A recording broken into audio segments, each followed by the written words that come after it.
Okay, hi everyone. This is Vanina, and this is actually the first English episode in English language of Sexpertno, which is very exciting and a bit scary. And I am here with a person who is very dear to me, a person whom helped me a lot through my training in Somatica Institute, and who is in California and hopefully in Bulgaria very soon. This is Adam Chacksfield, sex coach and intimacy guide, and also spiritual teacher. Yeah, lovely being here with you. Yes, love to be here too with you. So the topic of the podcast today is going to be a lot around embodiment and desire, as this is the topic that you are coming with to Bulgaria, or one of the topics that you're coming with to Bulgaria, and a topic that also unites us in a way, as we both work with embodiment, and I really connected with Somatica and with the connection that we have together from there. Mm-hmm. Yeah, I love that. So let's start with a question that I actually receive quite a lot, especially when I try to explain what I do.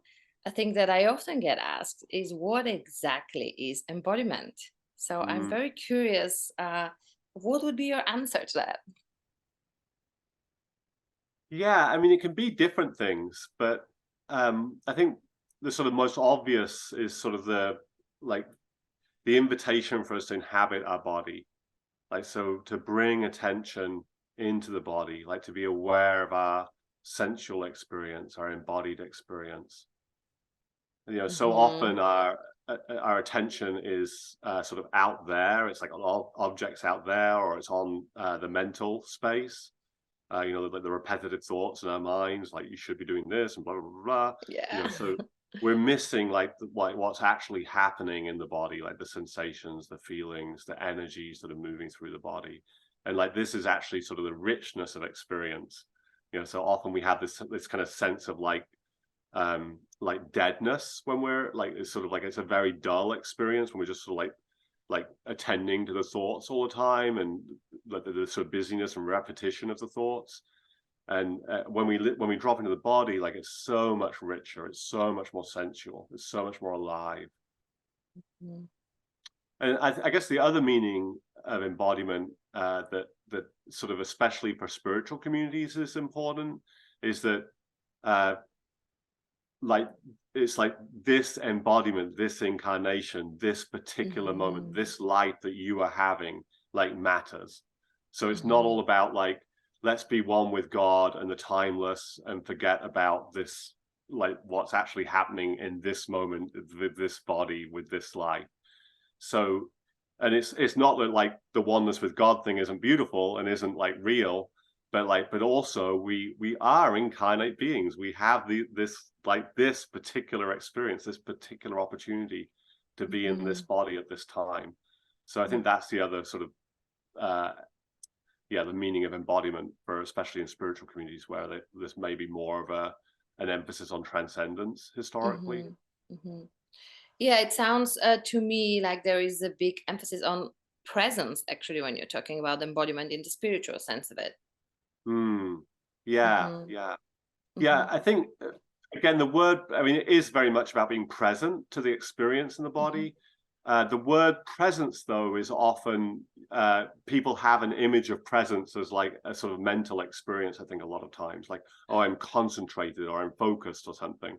But like actually, it's the invitation with embodiment is much more uh, um, almost like diffuse, like it's more like we're receiving the world through all the different avenues, like the whole Mm-hmm. body is receiving the experience, and different parts may light up at different moments, like with the attention go different places in the body, but it's like that opening, the receptivity of the body to everything that's happening. Yeah, so almost sensing, how does your body feel around someone? How does your body feel in a specific situation? Mhm. Yeah. Yeah. hmm Yeah, I mean, this is the richness of the experience, right? Like what's happening. So we have a story about what's happening, which is like very flat, like the particular narrative, hmm and then there's the actual lived experience, which is like so rich, and there's so many different flavors of experience. It's changing constantly. It's so dynamic. So, we might have the story of like, oh, I'm doing a chat with Vanina, or an interview with Vanina or something. Like that's like the story, the script. And like that's not actually the richness of being here with you and feeling hmm what I'm feeling right now. And like feeling the energy and the dynamism of what's being exchanged between us. Yeah, this is so true. And it brings me just to the next question, and to just really starts my thought process about us ignoring actually so often exactly this, what you're saying, exactly the experiences that actually the body is giving us in any situation. But we are so good at ignoring it. Mhm. And my question would be, why do you think that is? Yeah, I think we've been trained to put our attention out there. So early on typically early on in our childhood, we had the experience of people saying, look out here, do this, be this way, pay attention to what I'm telling you, rather than like, how often did we get the message of like, how do you feel? Like what's moving inside you? Pay attention to what you want, what's going on for you right now. People didn't give us those messages. We were actually given the opposite message of to like leave ourselves, perform the way that our parents wanted us to perform, or our school wanted us to perform. So we got all that message to basically leave our experience behind and do what we're supposed to do, be normal, perform normal.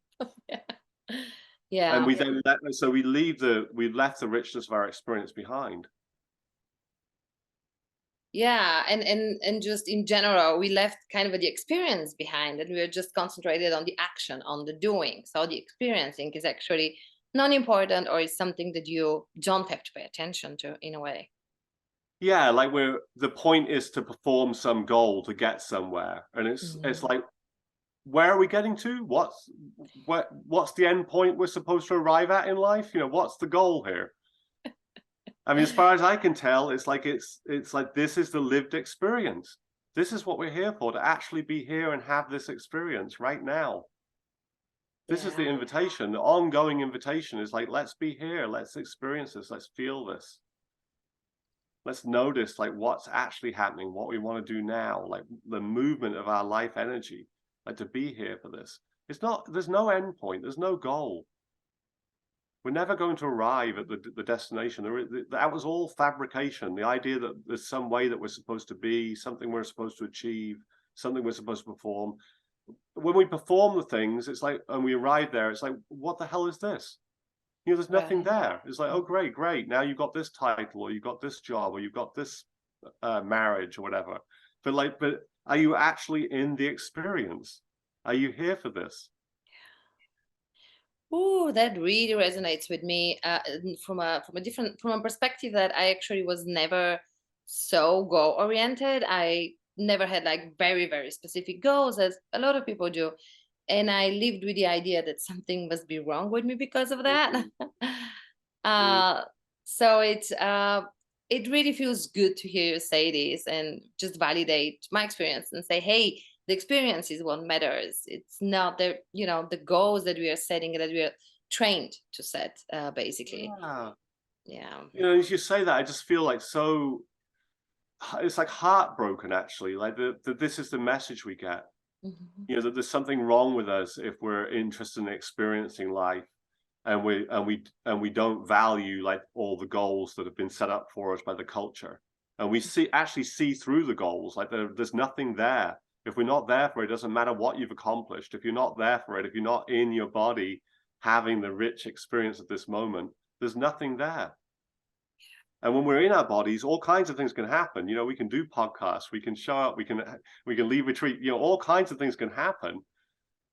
but we're actually, but it's not about the things. It's not about like, oh, now I've accomplished this or I've accomplished that. It's actually like, oh, we get to have this experience. We get to explore in these bodies what's possible for us.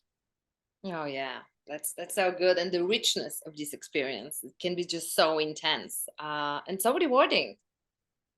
Yeah, and that's the when we're in the body, that's where the intensity happens. You know, when we like Mhm. the vividness of life. It's like everything becomes colorful. You know, it becomes 3-4 dimensional rather than the sort of flat narrative of like go from towards A. You know, like become this. You know, perform this, which is like such a flat experience.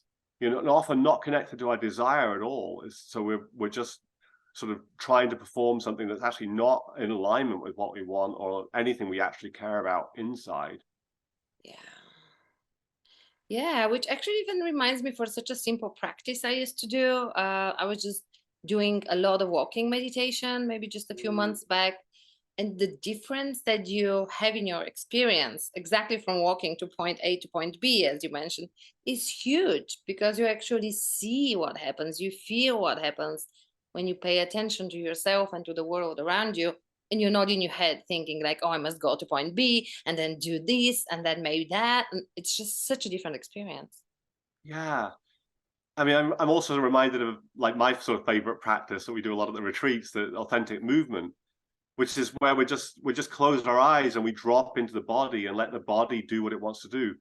And people can do like 5 minutes of that, and like whole sort of massive experiences have happened. All kinds of different energies have shown up, and oh my god, and then somebody touched my hand, you know, and it's like it's this there because you're fully there for the experience, and it's so rich, and it's so full of like feeling and energy and meaning. It's so vivid, and like, but you know, we spend 5 minutes, you know, walking from A to B in the script of like I've got to get to B as fast as possible, and we like totally miss the experience. It's like, and no one says like, how was, you know, what did you notice in your 5 minute walk? It's like nothing. I was just thinking about getting to the blah blah blah. You know, Yeah. Wow. I mean, It's I think I love that practice because just like walking meditation, it's like so you really get the contrast between the the way that we've often taught to be here, where it's like so it's such a thin sort of gray experience to like the vividness of like wow, you know, really being here or like really being in our bodies. yeah, and I actually I love this practice, and for me actually it there was a click that happened through this practice. For the longest time I was doing it and just kind of a controlling my body the Mm, way I wanted to move, mm. without actually getting to the part, hey, you actually need to let go a bit and step back a bit and let the body do, its thing. But when this happened, it was definitely such a big shift. Yes, yes, and that's the shift, right, from the mind running the show, like identification with the thoughts in the mind. So often when people first do authentic movement or walking meditation or whatever, the relationship is still with the mind. So the mind's watching the body and say, "Why don't you move your leg?" or "Why don't you move your arm?" or but what happens when we do the practice for a while is like actually the body has its own intelligence, it has its own movement, it has its own desire, and we don't actually need to do the translation with the mind, where it's like we'll give attention to the mind so that we're looking at the body, like the body is actually like moving by itself. And and yeah, like you say, it's like such an extraordinary experience to realize that, because we've been so captivated by like the idea that we are the mind and the mind is what makes everything happen. And then to Hmm. see like, oh, no, like there's another intelligence here, a much bigger, richer intelligence that's moves by itself. And that sense of like when it's moving by itself, like it doesn't have the clunkiness of when the mind's controlling the movement. It's like it has a flowing feeling, and like there's this sense, and everything is pleasurable, everything's enjoyable. Like we're actually in the sensual experience of it. It's like so even nuanced movements, you know, that the mind would be like, well, nothing happened. You just move your hand there from there, you know. But actually, when it's happening because there's desire there, when the body's moving itself, it's like, oh yes, you know, we're just like in Yeah. that, yes. Yes, yeah, I've experienced this and it's fantastic. Which actually leads us to the next question. How is embodiment and really being this present in your body and in the processes that are happening and in their body's intelligence, how does it relate to eroticism, intimacy, and sex? Mm, yeah, I mean, so this intelligence is erotic. Like Mhm. it's sensual, it's pleasurable. Like so that like what's we notice like when like the movements of the energy, you know, and the energies we like, it's like it's oriented towards pleasure, towards vividness, towards aliveness. And so this is so yeah, it's like it is an erotic movement. And yeah, it's and this is where I think it's really good. So the distinction between eros and sex, right? So so sex, like we have this category sex in our culture that like certain things are sex and other things are not sex. But eros is much bigger than that, and eros is like the movement, like the just it's like tuning into a dimension of reality, like that erotic intelligence, our life energy, the sensual pleasure. That's the movement that can lead us in and through sexual experiences, what we would call sexual experiences. But it's bigger than that. It's not just what we would call sexual experiences, but it's pointing to like the erotic dimension of life. Like it's always here. So like people would look at us what we're doing now and they say, well, that's not sex, right? So it doesn't qualify as sex, but is it erotic? Well, yes. Yeah, I would qualify it as erotic. Yeah, Yeah. because we're both tuned into our pleasure. We're both tuned Mhm. into the movement of energy through our bodies, and we're intimately involved in that together. Mhm. There's an exchange happening here. Mhm. So the yeah, so that's sort of so in a way, sex is like an expression of eroticism. Like Mhm. it's one expression of eroticism, what we would call sex. Yeah. I fully agree with this comment that you made about sex and eroticism and them being different, and also sex being, I don't know, the definition of sex for me is a bit subjective, and I think every person has different definition, and I fully encourage that because this is great. What sex is for you probably it's not the same for somebody else, and that's the diversity and the richness of being a human. Mm-hmm. And on eroticism, I love that you mentioned that because for me, eroticism always has been this, it's like a creative force and curiosity and desire to listen to what's happening here, what's happening, to the energy that's going through my body. Mm-hmm. Yeah, yeah, and it's this movement of eroticism is like it's inherently like sexy. Like we are like to have a body is sexy, Mm. and we get to enjoy the sensual experience, the erotic dimension, the erotic quality of experience. It's like we get to tune into that, and to really like be grounded in that, then like changes sort of the context of sex. So it's not like this sort of hard line between what's sexual and what's not sexual. It's like, no, I'm Mhm. an erotic being, and sometimes like we're doing things that, or I'm playing in a way that like people would call that sex, you know, and sometimes Mhm. I'm moving in a way that people say that's not sex, you know, but it's an erotic being having an experience the whole time. That's fantastic. Yeah. Thank you for saying that. It just feels very good to hear it and to Mm. hear it defined so well, and like Mm. really resonates with me. Hmm. And it also connects to the topic of authentic desire quite a lot, I feel. Because if you're not really like how hard it is or how easy it is to get to this authentic desire, like it matters so much if you're connected to this eroticism and that if you're feeling this erotic energy to get to your authentic desire. And yeah, what is actually this authentic desire? In a way, it's hard to look for because it's because it's sort of it's like that's the ground of being, like that's the movement of our experience. Hmm. So in a way, it's easier to look at like, well, what's not authentic desire? Okay. Um, and what I would say about that is it's where we're in that kind of I'm supposed to have this experience, or I'm supposed to perform this way. Mm-hmm. We're trying to be a certain way, or we're trying to have a certain type of experience. So when we're in that mindset of like we're supposed to be having this type of experience or performing this, it gets in the way of like the authentic movement, like the actual, like what's the desire that actually wants to happen here, what actually wants to be experienced, how do we actually want to move. And unfortunately many of us have disconnected from our actual desire and listening to this voice in the head that says you should be this way, you should be that way. So we're alienated from our actual movement of desire. We sort of shut down, like we're not even listening to our experience of saying like I want this, I want that, like let's go this way, like but it's because it's quiet, it's subtle. And and often the way it shows up is people will talk about their authentic desire as sabotaging or as Mm-hmm. lazy or Mm-hmm. selfish.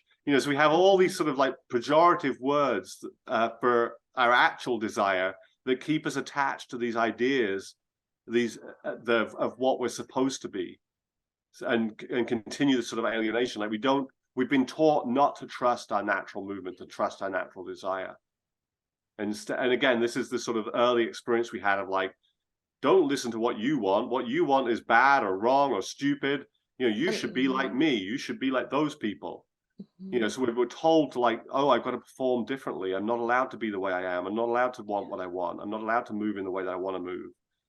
And we alienated ourselves. We shamed our actual authentic desire, and we typically shut it down. We moved away from it. We ignore it. Yeah, it's almost like when you're talking, I'm just registering the voices that I'm hearing that are, you're supposed to be this and you're supposed to be performing in this specific way. And so often this is mainly shame, but also fear, fear of being ostracized and fear of being rejected, but also, the shame of behaving not within the framework that, we are supposed to follow. And this is so strong. It's like a bottleneck. It just doesn't let any desire come up to your body. It just blocks everything. Yeah. um mhm. It's like we shut down. Like I mean, this is why we become disembodied, like so we're shut down to the actual experience, the actual desire, because we think it's shameful. We think there's something bad inside us. We'll be a bad person. We'll be ostracized. We'll be condemned. Bad things will happen. Mhm. So often when people experience desire, authentic desire, immediately the shame and the fear will come in and say, well, that's bad. That's dangerous. We'll immediately start scanning for threats. Well, nobody's going to accept me if I'm not normal. No one's going to accept me if I don't perform at this level or do this thing. So it's really helpful to like be aware of like that conditioning and like and Yeah. start to see it. Oh, this is just a shame and fear wave coming in. This is the conditioning showing up. This is me as a young child, totally dependent on my caregivers, needing their approval and love, Yeah. like shutting down my desire and making that wrong. Yeah. Even though I can now feed myself, I Mhm. can now choose to be with people who do love and accept me. Mhm. Yeah, I totally understand that, and I totally am familiar with the process. I still have it's also a question for me, but also a question that people would ask me often. What they say was like, but it's not safe to express my desire. It's not safe to, be saying I want this specific thing left and right. And what do you think about that? How would you answer that? So the first thing is to really check, like, because when we feel fear and the shame, that fear and shame conditioning will project, the Hmm. fear and the shame will project out there, and it will create Hmm. like threats. It will like go and try to find a threat and amplify that and say, look, that's the truth. And it's so convincing because we feel the fear or the shame in the body, and then we have the projection on reality, and we imagine that the threat is really there, and it's very, very dangerous. So the first thing is to really see the projection and question it. Like, is it true that this is really dangerous? oh yeah, they might have feelings. You know, maybe they'll be upset, or maybe they'll prefer I feel this way, I want that. But like, is that, are they going to leave me? Is this really the end of it? You know, like it's like to really just do a check on like how real is the threat there? Like what's the magnitude of the threat? Because it will often feel much stronger in the body because we have that memory of being a young dependent child who needed approval, or we die, you know, like there's no other game. We have to have our parents give us what we need.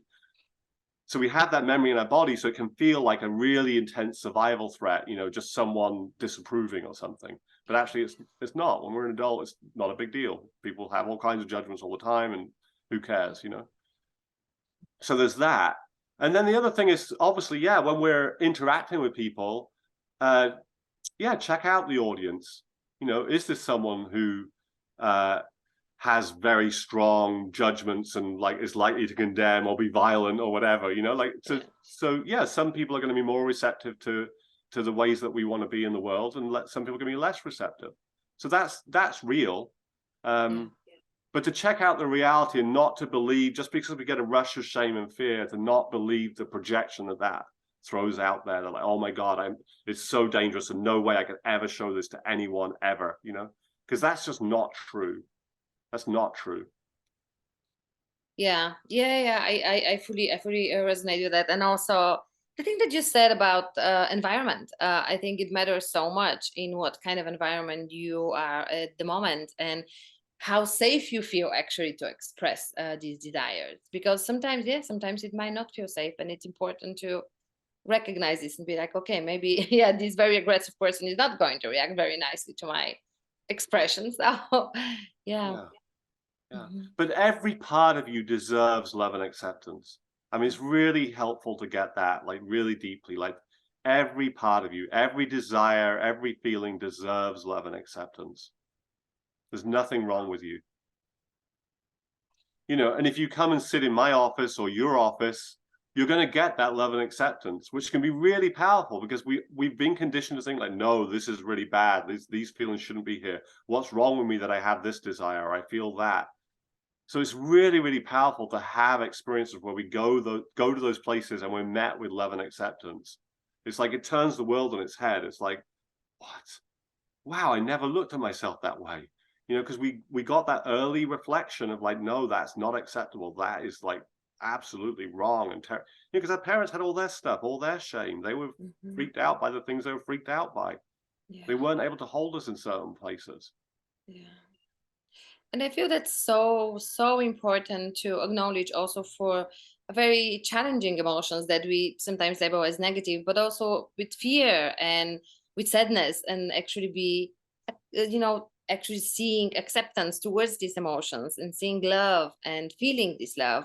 It's super important for us to be able to go through these emotions. Yes, they're so alive. They're so vibrant. They're full of erotic energy, actually. If we strip the shame away, the idea that we shouldn't feel these things, even fear, even shame, like the actual direct embodied experience of it, the energy itself, the feeling itself, like there's nothing wrong with those feelings and energies. The problem is that we believe the projection out there, like, oh, this is because I'm a bad person, or I'm in my survival is a danger now, you know. So once we see through the projections, then we can just be with the body having these experiences, and we can actually enjoy them. Like when the shame's really stripped away, we can like go into the, wow, this is so intense. Wow, my body's doing all this, shaking. You know, it's like very like alive. It's like full of erotic energy. Or anger, you know, I want to smash and it's like, yeah, it's all like for our enjoyment, for our entertainment. It's like, you know, people go on roller coasters or go to horror movies and so on. Like, why are they doing that? They're doing that because they like the feeling. They like that intense experience. Yeah. I even remember it was on your last retreat here in Bulgaria. This was the first time I was really experiencing my anger. I really just let myself feel it. And it was crazy. It was so erotic, and it was so moving in a way. It completely broke all the walls that I had, like shame, the fear. It just went through them, and it was so Yeah. strong and expressive. I loved it. Yeah, beautiful. And I love the way you're saying that, the way it breaks through the wall. It's like the pretty much every energy. It's like there's a way in which, as we experience it, we go into we shut it down. So we're like, Mhm. oh, this is too much. This is bad. This is wrong. You know, so we shut it down. But if we actually let ourselves go through it and like invite the intensity, let's Mhm. go for the intensity. Let's have it all. It's like then we can move. Like we realize like there's nothing dangerous in here. There's just feelings. There's just energies. The body may shake. It may cry. It may do all kinds of strange things. But like, but it's actually like when we're here for it, we can actually enjoy all the movements of the energy, even the most intense energies. Yeah, I think that's a very valuable actually saying, especially when you're talking about these challenging emotions, because I feel that there is so much fear to experience them. It's just like, oh no, I'm just gonna get angry now, and it's not good. It's dangerous. I don't want to get there, and then you bottle it and you don't end up experiencing it. But it's so important for people to know that yeah, this is energy, this is emotion. You're not going to die from it. It's just letting it go through your body, letting it experience, letting the experience actually happen is important. Yeah, and I think there's a couple of other things that can really help with this as well. One is like having support there, so having someone who doesn't Mhm, have the same conditioning as you know, or isn't mhm, isn't scared of your feelings, mhm, inviting you to go in to feel them. So mhm. that can really help because it's like because we don't trust our system. You know, we don't like we had experiences early on in life where like I don't know what to do with that, so I'm never going to feel that one. You know, Yeah. and then when we're with someone who's like inviting it and it's like, no, there's no problem here. You're safe. You're loved. Then we can actually go in and experience. It's like it's just a really supportive resource for like actually going to those places. Like really, really, okay, you know. And we go there and we have the experience. And it's like, wow, it's true. I can trust myself. I can trust my feelings. The other sort of trick in a way is like to eroticize the feelings, like to Mhm. notice like how the like how could these feelings be erotic for us? How could they be sexual? How could like what kind of erotic fantasy might we have those feelings in? And often our wounds are very closely tied up to our sort of erotic turn-ons, like the things we want to experience in sex that we're like, oh my god, it's so hot. So so with anger, it might be like, oh, a power fantasy or a revenge fantasy or something. With fear, it might be like being dominated or being powerless. You know, so but I mean, there's enormous range, right? Like there's Yeah. all kinds of nuance and flavors in there. But like letting ourselves enjoy the energies, like seeing them as an erotic force. So bringing in like sort of like the resource of pleasure, the resource of eroticism, and the mind can be really good at doing that. I mean, the mind is amazing at like eroticizing everything. It's a tremendous vehicle for that. Yeah. It's interesting that you're saying this because I had a realization while you're saying it, pretty much about kink and BDSM, which I'm really into in the past, I don't know, 5 years. And I guess subconsciously, I was playing exactly with these emotions, with shame and with anger. Which Right. yeah, because I enjoy both. I enjoy being in the submissive role, but also in, in the power, in the more dominant, the more anger, actually kind of a related role. And it just clicked now when you said it, and I was like, oh yeah, this is an outlet exactly for these emotions. This is a way to really feel them, experience them, and eroticize them. Mm-hmm. Exactly. Yeah. I mean, and it's so interesting how like we have it switches the shaming, right? So the shame says, I don't have this experience, get out of this experience, or even if we're like processing it, move through it as quickly as possible, get rid of it. But the erotic is like, let's go there. Let's have this. Let's more, you know. Yeah. Like I've noticed this for myself with shame. Often there's like shame about shame. So it's like, oh my God, I shouldn't be experiencing shame. Oh, this is terrible. How can I? But then like, but you know, when you're like fantasizing, often humiliation is really hot to you. You want that, you know. So like, what's going on there? And it's just like it's just because we've done that switch to like in the erotic, we're actually like following the pleasure and following the flow, and we're like, oh, let's enjoy this, let's be here for this. And when we're in the shaming, like this shouldn't be happening. How do I stop this? It's like we're not quite giving ourselves to the experience fully. Yeah, we're not giving ourselves permission to actually experience the emotion. Yeah. Yeah. Which actually reminded me a very quick story, but it reminded me when I went to air yoga class just maybe a few months ago. And the teacher was really, I don't know, somehow upset with me. And she would like yell at me and bark commands, but it felt like she's doing it only to me. I'm sure it wasn't only towards me, but that's how it felt. And I was very ashamed about this. And as the class continued, I was like, oh, damn, I'm actually kind of enjoying it. So it was quite funny just to notice how I switched the sensation of like this shame being very unpleasant to be like, that's kind of hot in a way. Yeah. Um, yeah. Yeah. And how it can switch on a dime. It's like it's like we suddenly go to saying yes to the experience. Mm-hmm. Mm-hmm. And eroticism is such a great vehicle for that, like to notice the pleasure of it, like to let ourselves have the enjoyment of it. Oh, fantastic. And shame Um, says we don't get to enjoy it. Shame says like you shouldn't be feeling that, like you should not have this experience, like you don't get to enjoy it. But Eros says like, oh, you so get to enjoy this. True. Tell me a bit more about your retreat in Bulgaria then, because it's so connected to all the topics that we discussed. So yeah. Mhm. Yeah. Mm-hmm. Yeah, so I've got a couple of retreats coming up in Bulgaria in March. We're doing a weekend in Sofia, and then we're going to do a 5-day residential retreat out in the mountains, which is yeah, just such a wonderful immersion. You know, being with everyone for the 5 days, and Yes. you know what we do there is we do things like authentic movement. We do partner practices. We do all kinds of explorations, and we do them in a space that's like loving and accepting everything. Like, so we're really bringing loving attention to our experience, and uh, yeah, being curious about like what's actually going on for us. So it really unpacks our experience and you know provides us like so much inspiration. Like it's like we're connecting to our authentic desire. We're stripping away the shame and the fear that we typically have around it.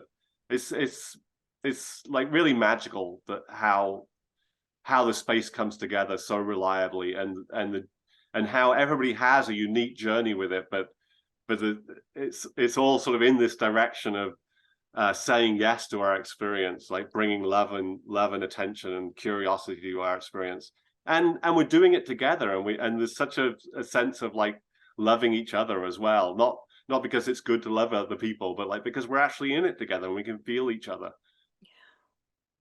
Yeah, I just think that because I've been to two of your retreats and they both of them felt just so safe and so supportive Mm-hmm.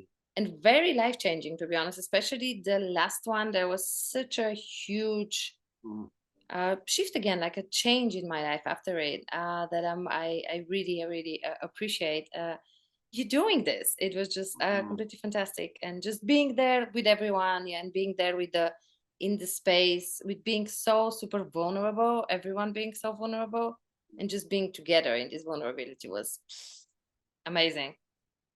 Yeah, Amazing. I love you speaking to that. I mean, I do feel like these are really life-changing events, like to go on a deep dive like this. And the beauty of like this sort of approach is that you know you're always at choice. You've got lots of resources around you, people who love and care about you. Mhm. You're it's like everybody's unfoldment gets to happen at their own pace, and the things that will come up, the things that you'll be exploring, will be like the most relevant things for you to explore. Yeah. I mean, it's a very open field, so it's not. I don't actually come to the retreats like, okay, we're going to do exercise 1 and exercise 2. There's nothing like that. You know, I sit down with the group and we see what's unfolding, and then it's like, okay, let's go here, let's try this, let's explore that, and so it's a very alive, dynamic sort of group journey for us. Oh, amazing. Amazing. Amazing share and amazing, I don't know, just an amazing conversation.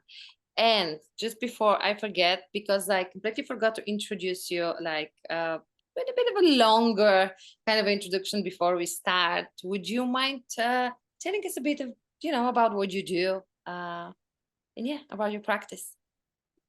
Sure, yeah. I mean, I lead retreats. We're calling them living in your desire, living non-duality. Um, and I also work with people one-on-one. So I do coaching, or with couples. I do erotic embodiment intimacy coaching. So supporting people and connecting with their authentic desire and how they want to express with each other. I really love working with people around conflict as well. Really supporting each other in bringing that loving attention to each other and like what's happening in their relationship, and so people really get each other and like deepen in intimacy, and also get in touch with all those hot juicy feelings that Mhm. make intimacy so erotic. Yeah. Nice. Okay. Thank you so much. Is there anything you want to add? Anything you want to say before we close? Just I've really enjoyed this conversation with you so much, and yeah, thank you so much for having me on your show. Thank you. This was super, super pleasurable and super soft and warm. Thank you.